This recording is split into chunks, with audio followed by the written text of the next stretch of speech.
Ini dari kelompok 6 akan menjelaskan sedikit tentang limbah B3 dan non B3.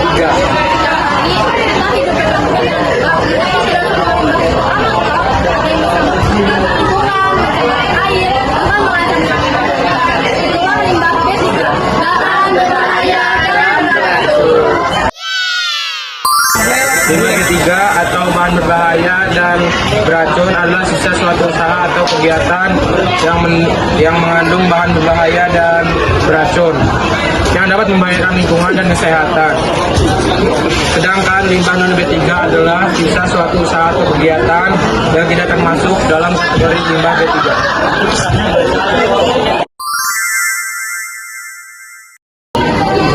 Limbah B3 itu ada 5. Yang pertama, limbah baterai bekas mengandung logam berat seperti merkuri, kadmium, dan timbal yang membahayakan lingkungan dan kesehatan. Yang kedua ada pestisida mengandung bahan kimia beracun untuk membasmi hama, tapi juga berbahaya bagi manusia dan lingkungan. Yang ketiga ada lampu LED dan lampu LED merupakan mengandung merkuri yang merupakan logam berat beracun.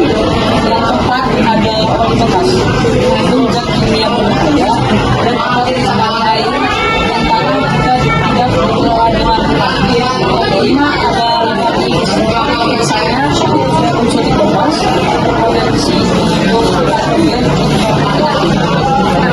limbah non B3 itu terdapat 5 contoh. Yang pertama ada sisa makanan. Sisa makanan ini merupakan limbah organik yang dapat diuraikan dan tidak berbahaya di lingkungan masyarakat. Yang kedua ada bekas bekas. Bekas bekas dapat didaur ulang dan tidak menimbulkan dampak negatif pada lingkungan.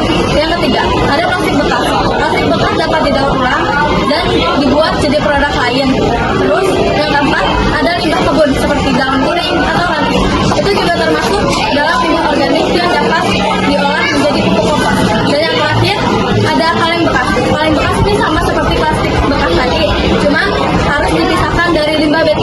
Itulah contoh dari limbah B3 dan non B3. Limbah berbahaya beracun atau B3 memiliki berbagai parameter yang mengklasifikasikannya, tingkat bahayanya, beserta simbol-simbol khusus untuk mengidentifikasikannya.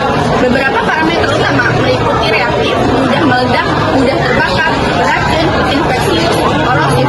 Berikut penjelasan lebih jelas pada sisi 1. Reaktif.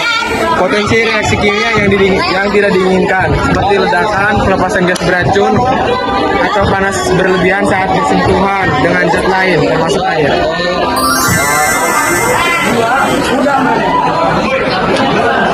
simbol ini dapat meledak pada suhu dan tekanan 20 Celcius dan 760 mPa atau melakukan reaksi kimia dan atau fisika yang menghasilkan gas dengan cepat merusak lingkungan.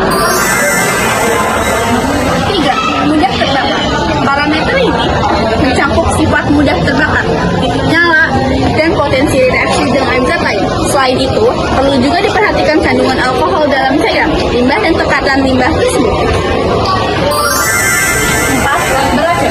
Parameter ini mencakup sifat rasa akut dan kronis, serta potensi dampak pada kesehatan manusia dan lingkungan.